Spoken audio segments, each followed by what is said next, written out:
दोस्तों, जरा सोचिए, अगर मैं आपसे कहूं कि आपके अंदर ही एक ऐसी छिपी हुई ताकत है जो आपकी जिंदगी को पूरी तरह बदल सकती है, तो क्या आप मानेंगे? हाँ, यह ताकत किसी जादू की नहीं, बल्कि आपके अपने मन की है, उस हिस्से की जिसके बारे में हम अक्सर भूल जाते हैं। अवचेतन मन, सबकॉन्शियस माइंड। कई बार हम मन से चाहते हैं कि हमारी कोई इच्छा पूरी हो जाए, हमारी प्रार्थना स्वीकार हो जाए, पर ऐसा होता क्यों नहीं? क्या ऊपर वाला नहीं सुनता, या फिर कहीं कुछ ऐसा है जिसे हम समझ नहीं पाते? असल में जवाब हमारे भीतर ही छिपा होता है। हमारे विचार, हमारी कल्पनाएं, हमारा विश्वास यही तय करता है कि हम क्या पाते हैं और क्या नहीं। और आज की इस किताब चर्चा में हम बात करने जा रहे हैं एक ऐसी शानदार पुस्तक की जिसने लाखों लोगों की सोच और जीवन दोनों बदल दिए। The power of your subconscious mind, डो, जोसेफ मर्फी द्वारा। तो चलिए जानते हैं कि कैसे अपने ही मन की छिपी ताकत को पहचान कर हम अपने सपनों को हकीकत में बदल सकते हैं। हमारे अवचेतन मन में इतनी जबरदस्त शक्ति छिपी हुई है जिसका हमें खुद अंदाजा भी नहीं होता। यही वो ताकत है जो हमारी सोच, हमारे फैसले और हमारी जिंदगी का रास्ता तय करती है। हम अक्सर सोचते हैं कि कोई इंसान इतना सफल कैसे हो गया, या कोई हमेशा परेशान क्यों रहता है, कोई अमीर क्यों बनता है, और कोई संघर्ष में ही क्यों फंसा रहता है, कोई हर वक्त खुश और स्वस्थ रहता है जबकि दूसरा बार बार बीमार पड़ जाता है।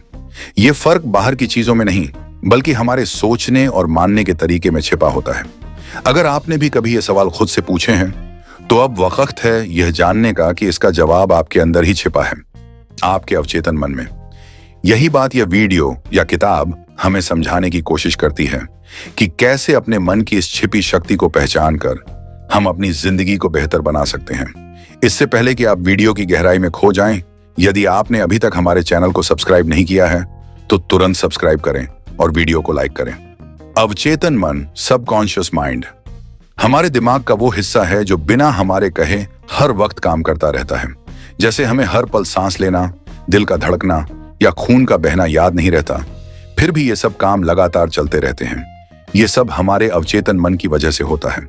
अब सोचिए, अगर यही मन हमें जिंदा रख सकता है, तो क्या ये हमारी इच्छाएं और सपने पूरे करने में मदद नहीं कर सकता? फर्क बस इतना है कि हमें इसे सही दिशा में काम करवाना सीखना होता है। अगर हम दिल से कोई लक्ष्य तय करें और अपने अवचेतन मन को उस दिशा में संदेश भेजें, जैसे मुझे सफल बनना है या मुझे यह लक्ष्य पाना है, तो हमारा मन खुद ब खुद हमारे कार्यों को उसी दिशा में ले जाने लगता है। यही वजह है कि कहा जाता है, अपने दिल की सुनो, क्योंकि दिल की आवाज दरअसल अवचेतन मन की आवाज होती है। आपने देखा होगा, कुछ लोग जैसे बिल गेट्स या मार्क जुकरबर्ग बहुत कम उम्र में बड़ी सफलता हासिल कर लेते हैं। इसकी एक बड़ी वजह यह है कि उन्होंने अपने अवचेतन मन को अपने लक्ष्य के साथ ट्यून कर लिया होता है। जब आप भी इस मन को समझना और नियंत्रित करना सीख जाते हैं, तो आपकी फोकस, मेहनत और प्रोडक्टिविटी अपने आप बढ़ने लगती है। फिर चाहे कोई भी मुश्किल परीक्षा हो या कोई बड़ा सपना, आपका अवचेतन मन उसे साकार करने में आपकी मदद करता है। मन के दो भाग, चेतन और अवचेतन। हमारा मन दो हिस्सों में बंटा होता है। एक है चेतन मन, कॉन्शियस माइंड, और दूसरा है अवचेतन मन, सबकॉन्शियस माइंड। चेतन मन वो होता है जिससे हम सोचते, समझते और फैसले लेते हैं, जैसे क्या पहनना है, क्या खाना है, या कौन सा काम पहले करना है। ये हमारा लॉजिकल और जागरूक हिस्सा है जो हमारे कंट्रोल में रहता है। वहीं दूसरी तरफ अवचेतन मन वो हिस्सा है जो हमारे बिना सोचे ही काम करता रहता है, जैसे दिल का धड़कना, सांस लेना या अचानक किसी बात पर प्रतिक्रिया देना। ये सब हमारे कंट्रोल में नहीं होता, क्योंकि इसे अवचेतन मन नियंत्रित करता है।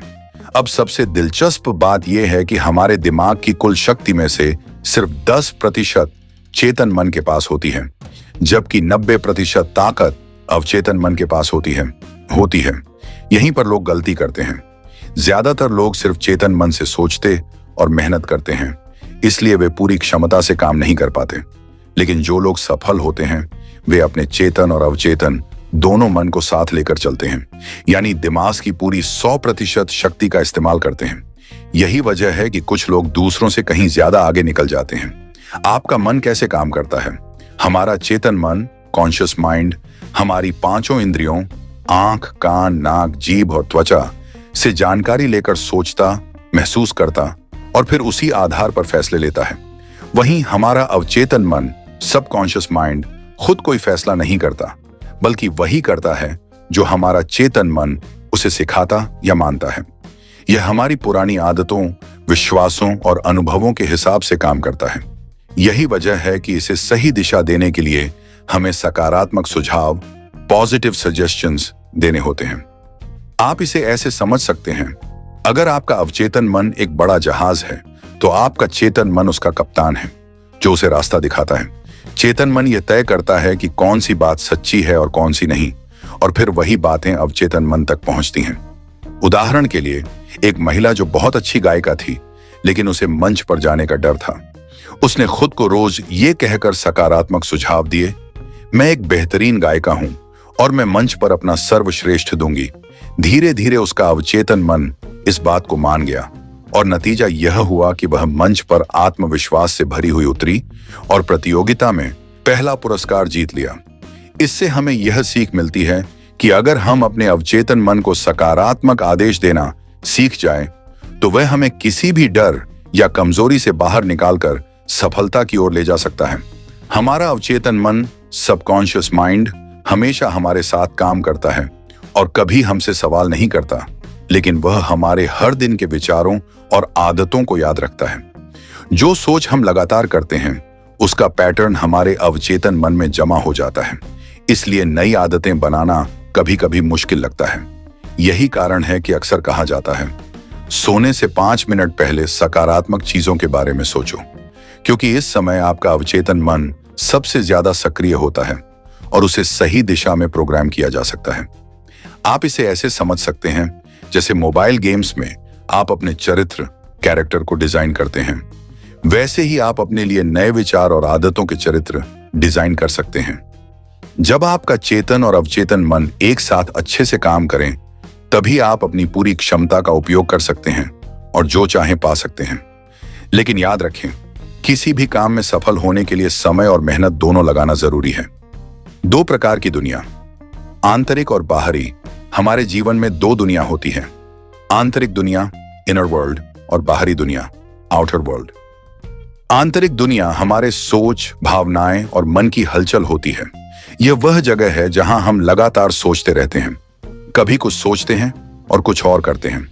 जैसे कोई नया गाना आपको इतना अच्छा लगता है कि आप उसे बार बार सुनते हैं और वह कई दिनों तक आपके मन में गूंजता रहता है। वही आपकी आंतरिक दुनिया है। दूसरी तरफ बाहरी दुनिया वह है जो हमारे चारों ओर घटती है, हमारे दोस्त, परिवार, स्कूल, ऑफिस या समाज। कई लोग इसी बाहरी दुनिया पर ध्यान देते हैं और अक्सर शिकायत करते हैं, जैसे यह मेरे साथ क्यों हो रहा है या मेरी किस्मत खराब है।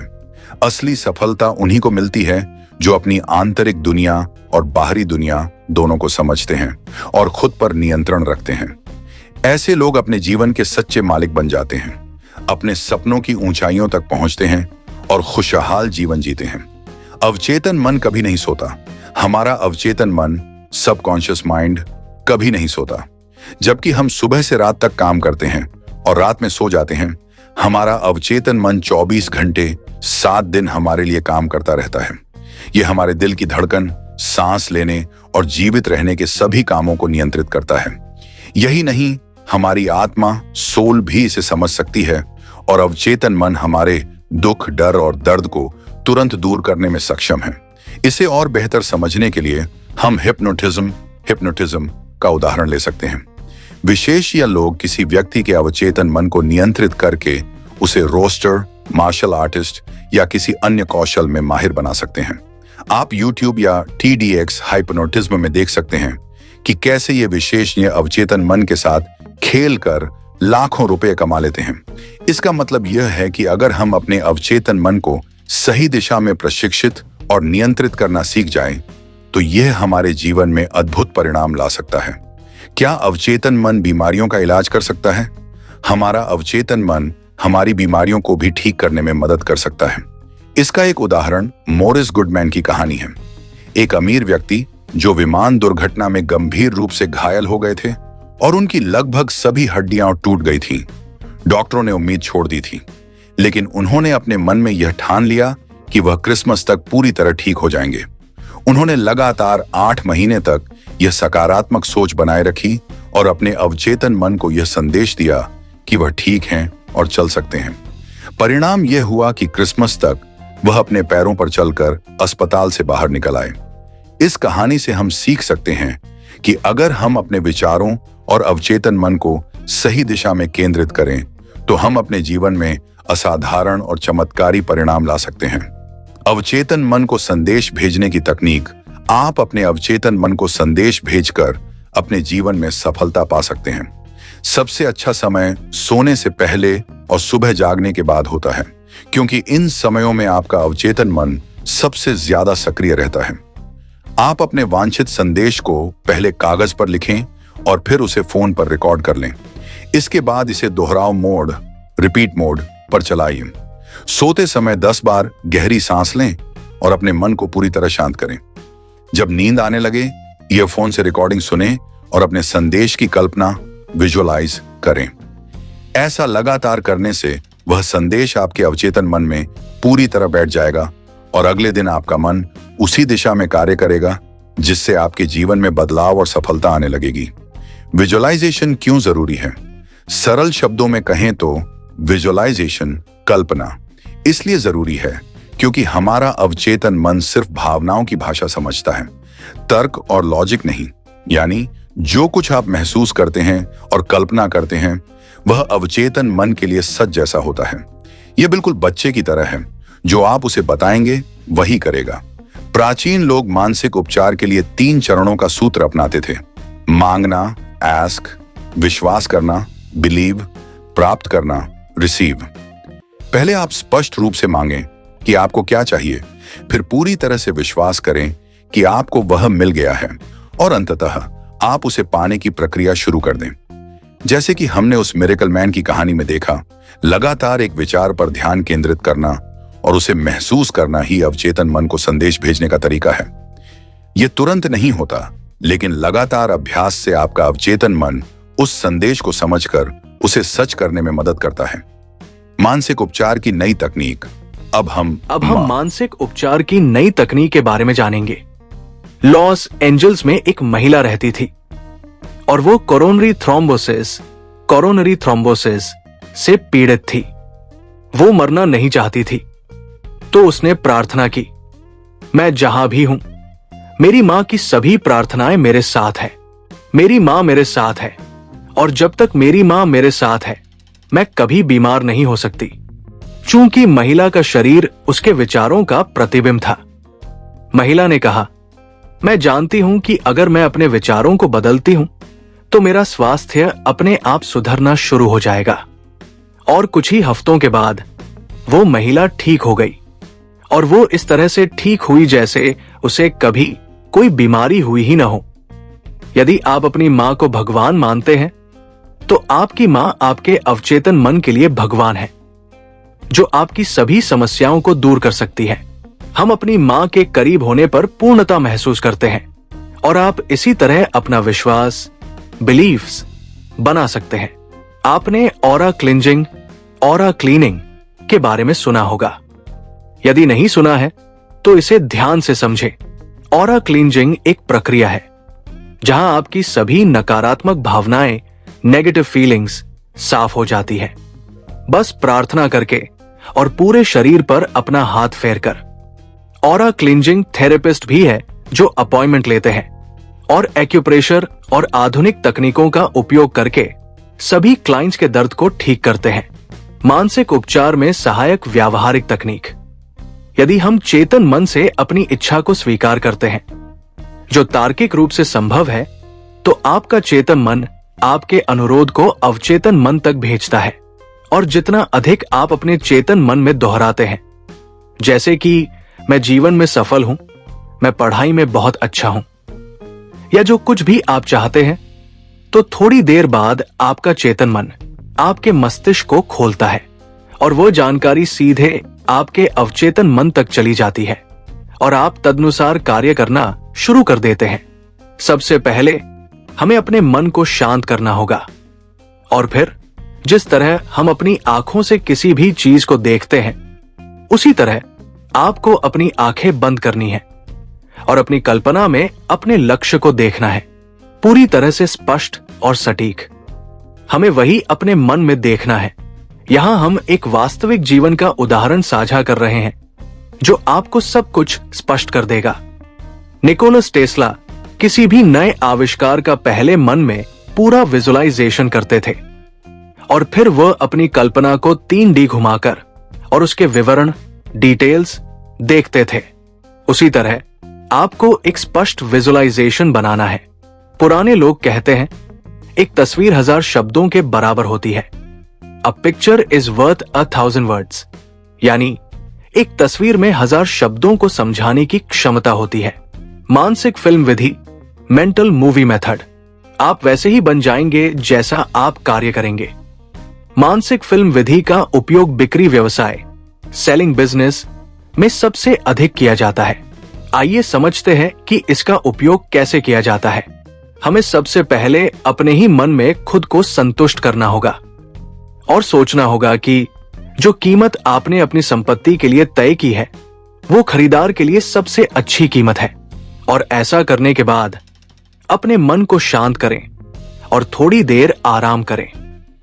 सभी समस्याओं को जाने दें और खुद को ऊँघने वाली अवस्था, स्लीपी स्टेट में लाएं। यानी आपको नींद की अवस्था में जाना है और नींद की अवस्था आपकी सभी मानसिक सीमाओं को कम कर देगी। अब आप संपत्ति के चेक की कल्पना करें और महसूस करें कि वह चेक आपके हाथों में है। खुद में खुश महसूस करें और महसूस करें कि आपको पैसा मिल गया है और अब चेक के लिए आभार, ग्रैटिट्यूड व्यक्त करें। क्योंकि जो व्यक्ति अपने जीवन में आभारी होता है उसे उससे अधिक मिलता है और जो व्यक्ति आभारी नहीं होता उसके पास जो कुछ भी होता है वह भी उससे ले लिया जाएगा। अब आप धन्यवाद कहें और इसे ब्रह्मांड, यूनिवर्स पर छोड़ दें और जो कुछ भी आपने पूरी रात कल्पना की है वो आपके अवचेतन भाग में दोहराया जाता रहेगा। आंतरिक और बाहरी दुनिया पर ध्यान। हम जो जीवन जीते हैं वो केवल 10% है। हम शेष 90% जीवन के बारे में जानते भी नहीं हैं। हमने कई बार महसूस किया होगा कि हम अपने मन में बड़बड़ाते रहते हैं और हमारा ध्यान केवल हमारी आंतरिक दुनिया पर होता है। तो क्या आपने बाहरी दुनिया का जीवन जिया? शायद नहीं, क्योंकि हम अपने दिमाग में अटक जाते हैं और कहते हैं कि मेरा जीवन खराब है। लेकिन ये सच नहीं है। जब आपका ध्यान आंतरिक दुनिया पर होता है तो आप आंतरिक भावनाओं, इनर फीलिंग्स को महसूस करते हैं और जब आपका ध्यान बाहरी दुनिया पर होगा तो आप बाहरी दुनिया की सुंदरता देखेंगे। यहां एक उदाहरण है। एक व्यक्ति को तपेदिक, ट्यूबरक्लोसिस था और उसने केवल एक संकल्प, एफर्मेशन से उसे ठीक कर लिया। वो ये है, मैं अपने आप में उत्तम, परफेक्ट, मजबूत, स्ट्रॉन्ग, देखभाल करने वाला, केयरिंग, खुश, हैप्पी और पूर्ण, कंप्लीट हूं। यह संकल्प इस व्यक्ति के लिए बहुत मजबूत साबित हुआ और वो पूरी तरह से ठीक हो गया। दोस्तों, इस किताब के कई रहस्य अभी भी उजागर होने बाकी हैं। वीडियो को आधा छोड़कर अंत तक जरूर देखें। हम जीवन में वो कैसे प्राप्त करें जो हम चाहते हैं। कल्पना करें कि आप एक टैक्सी में बैठे हैं। आप बार बार टैक्सी ड्राइवर को दिशा बदलने के लिए कह रहे हैं और आपके इस निर्णय से ड्राइवर पूरी तरह से भ्रमित है। क्या आप अपने गंतव्य, डेस्टिनेशन तक पहुंचेंगे? शायद नहीं, क्योंकि आपको स्पष्ट नहीं है कि आप कहां जाना चाहते हैं। लेखक कहते हैं, हमें अपनी इच्छा शक्ति, विल पावर का उपयोग नहीं करना चाहिए। हमें अपनी कल्पना, इमेजिनेशन का उपयोग करना चाहिए। आपको अपने लक्ष्य के अंत की कल्पना करनी है, जहां तक आप पहुंचना चाहते हैं। और जैसे ही आप कल्पना करते हैं, सभी रास्ते आपके लिए खुलने लगते हैं।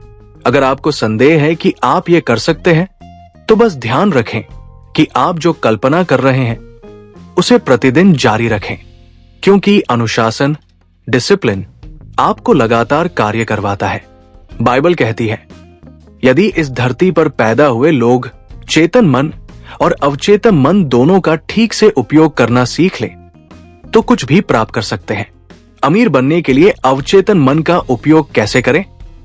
आप केवल ये कहने से अमीर नहीं बन सकते, मैं अमीर हूं, मैं दुनिया का सबसे अमीर व्यक्ति हूं। जब आप ये संकल्प कहते हैं तो आपका ध्यान अमीर बनने पर केंद्रित होता है और आप धन को आकर्षित करने के लिए जागरूक, कॉन्शियस हो जाते हैं। और ये संकल्प आपके मन में विचार उत्पन्न करता है। यह आपको नई व्यावसायिक योजनाएं और नए विचार देगा जो आपको अमीर बना सकते हैं। आपके संकल्प क्यों विफल होते हैं? अब हम देखेंगे कि आपके संकल्प क्यों विफल होते हैं। लेखक कहते हैं, जब लोग कहते हैं मैं सबसे अमीर हूं, तो उन्हें ऐसा लगता है कि वे खुद से झूठ बोल रहे हैं। और इसका कारण यह है कि आपके चेतन और अवचेतन मन के बीच एक भयंकर लड़ाई शुरू हो जाती है। इसलिए खुद से रोज कहें, मैं हर दिन अपना काम बहुत अच्छे से करता हूं और मैं दिन ब दिन अमीर बनता जा रहा हूं। यदि आप इस संकल्प को दोहराते हैं तो आपको बिल्कुल भी ऐसा महसूस नहीं होगा कि आप खुद से झूठ बोल रहे हैं। जितना अधिक आप धन, सफलता और सकारात्मक चीजों पर ध्यान केंद्रित करेंगे, उतना ही आपका जीवन सकारात्मक चीजों से गुणा होता जाएगा। आप इस धरती पर खुश रहने और सभी सुविधाओं का अनुभव करने के लिए पैदा हुए हैं। धन को लेकर गलत धारणाएं।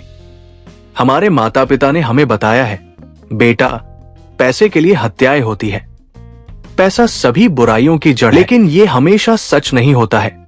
आप पैसे का उपयोग अच्छे के लिए और बुरे के लिए भी कर सकते हैं। यह आप पर निर्भर करता है कि आप पैसे का उपयोग दूसरों की भलाई के लिए करते हैं या अपराध के लिए। पैसे को बुराई के लिए गलत न समझें। आप सोचें, क्या आप बिजली का उपयोग करते हैं? हर कोई कहेगा कि क्या यह भी पूछने की बात है। मैं आपको एक सरल उदाहरण से समझाता हूं। एक महिला है जो खाना पकाने के लिए बिजली का उपयोग करती है, तो बिजली उसके लिए अच्छी है। और एक व्यक्ति है जो लोगों को बिजली के झटके से मारता है, तो क्या बिजली खराब हो गई? शायद नहीं। हमारा उपयोग करने का तरीका इसे तय करता है। बिजली तटस्थ, न्यूट्रल है। हम इसे अच्छा या बुरा बनाते हैं। उसी तरह हम पैसे को अच्छा या बुरा बनाते हैं। कुछ लोग अपनी आय क्यों नहीं बढ़ा पाते? क्योंकि लोग खुद को कर्मचारी, एम्प्लॉइज मानते हैं और वे नई चीजों में अपना पैसा निवेश नहीं करते हैं। इसलिए उनकी आय निश्चित है, जिसके कारण वे वास्तविक धन, एक्चुअल वेल्थ कभी प्राप्त नहीं करते हैं। सफल होने के 3 चरण। अपने जीवन में सफल होने से आपको सत्य, शांति और प्रेम से भरा जीवन मिलता है। हम हर दिन उत्साह से जागते हैं और हमारे पास जो कुछ भी है उसके लिए आभारी, थैंकफुल होते हैं। आपके पास 2 आंखें, आपके पास ईश्वर द्वारा दिए गए 2 पैर हैं। कुछ लोग इतने भाग्यशाली भी नहीं होते हैं। सोचिए कि आप कितने भाग्यशाली हैं। जीवन को उल्लास के साथ जीना चाहिए और आप अवचेतन मन के साथ साझेदारी करके ऐसा कर सकते हैं। यहां लेखक ने 3 चरण दिए हैं जो आपको सफल बना सकते हैं। पहला चरण, अपना पसंदीदा कार्य करें। आपको वो करना चाहिए जो आपको सबसे ज्यादा पसंद है, जो आपको करना पसंद है। जब तक आप पूरी लगन से कोई काम नहीं करते और पसंद नहीं करते, तब तक आप खुद को सफल नहीं मान सकते। यदि आप पूरी निष्ठा के साथ अपना काम करते हैं तो आप सफलता की ओर बढ़ रहे हैं। चाहे वो अमीर आदमी हो या सफल आदमी, हर कोई अपने काम से प्यार करता है। भले ही उन्हें उस काम के लिए पैसा न मिले, फिर भी वे वही करेंगे जो उन्हें पसंद है। दूसरा चरण, एक क्षेत्र में महारत हासिल करें। आपको एक क्षेत्र में महारत, मास्टर हासिल करनी होगी और वो ऐसा क्षेत्र होना चाहिए जिससे आप लोगों की जरूरतों को पूरा कर सकें। जब तक आप एक क्षेत्र में महारत हासिल नहीं कर लेते, तब तक आप ज्यादा कुछ हासिल नहीं कर पाएंगे। जरूर, मैं वहीं से जारी रखता हूं जहां आपने छोड़ा था। तीसरा चरण, सेवा भाव से काम करें। तीसरा चरण कहता है कि आपको अपने काम को केवल पैसे कमाने का जरिया नहीं समझना चाहिए। आपको अपने काम को सेवा, सर्विस की भावना से करना चाहिए। आपका उद्देश्य केवल अपना स्वार्थ, सेल्फ इंटरेस्ट नहीं होना चाहिए, बल्कि आपका कार्य दूसरों के जीवन में मूल्य, वैल्यू जोड़ना और उनकी सेवा करना होना चाहिए। यदि आप अपने कार्य को खुशी और सेवा के उद्देश्य से करते हैं तो धन, वेल्थ और सफलता, सक्सेस अपने आप आपके पीछे चली आएगी। जब आप सेवा की भावना से काम करते हैं तो आप लोगों की समस्याओं को हल करते हैं। जब आप ऐसा करते हैं तो ब्रह्मांड, यूनिवर्स आपको बदले में प्रचुरता, अबंडेंस और समृद्धि प्रदान करता है। उदाहरण के लिए, एक डॉक्टर जो वास्तविक सेवा के भाव से मरीजों का इलाज करता है, वो न केवल सम्मान पाता है, बल्कि उसके पास धन की कमी भी नहीं होती। एक व्यवसायी जो अपने ग्राहकों को उत्कृष्ट मूल्य, एक्सीलेंट वैल्यू प्रदान करता है, वो बाजार में सबसे आगे निकल जाता है। याद रखें, सफलता का वास्तविक अर्थ ये नहीं है कि आप कितना पैसा कमाते हैं, बल्कि ये है कि आप कितने लोगों की मदद करते हैं और उनके जीवन को कितना बेहतर बनाते हैं। जब आप प्रेम, शांति और खुशी के साथ काम करते हैं तो आपका अवचेतन मन इन सकारात्मक भावनाओं को स्वीकार करता है और आपको सफलता के शिखर तक ले जाता है। निष्कर्ष, अपने जीवन के मास्टर बने। दोस्तों, अवचेतन मन की शक्ति एक ऐसी जादुई कुंजी है जो आपके जीवन के हर ताले को खोल सकती है, चाहे वो स्वास्थ्य, धन, रिश्ते, रिलेशनशिप्स हो या आत्मविकास, सेल्फ डेवलपमेंट। याद रखें, सोने से पहले और जागने के बाद अपने अवचेतन मन को सकारात्मक संदेश, पॉजिटिव अफर्मेशंस दे। कल्पना शक्ति, विजुअलाइजेशन का प्रयोग करके अपने लक्ष्यों को जीते जागते देखें और उन भावनाओं को महसूस करें। अपने चेतन मन से सही विचार चुनें, क्योंकि आपका अवचेतन मन कभी सवाल नहीं पूछता, वो केवल आदेशों का पालन करता है। आपका जीवन आपकी सोच का परिणाम है। यदि आप बड़ा सोचते हैं, विश्वास करते हैं और सेवा भाव से काम करते हैं तो अवचेतन मन आपके लिए चमत्कार कर देगा। अगर आपको यह जानकारी अच्छी लगी हो तो इस वीडियो को लाइक करें, अपने दोस्तों के साथ शेयर करें और हमें कमेंट्स में बताएं कि आप अगली बार कौन सी किताब का सारांश, समरी जानना चाहेंगे। धन्यवाद।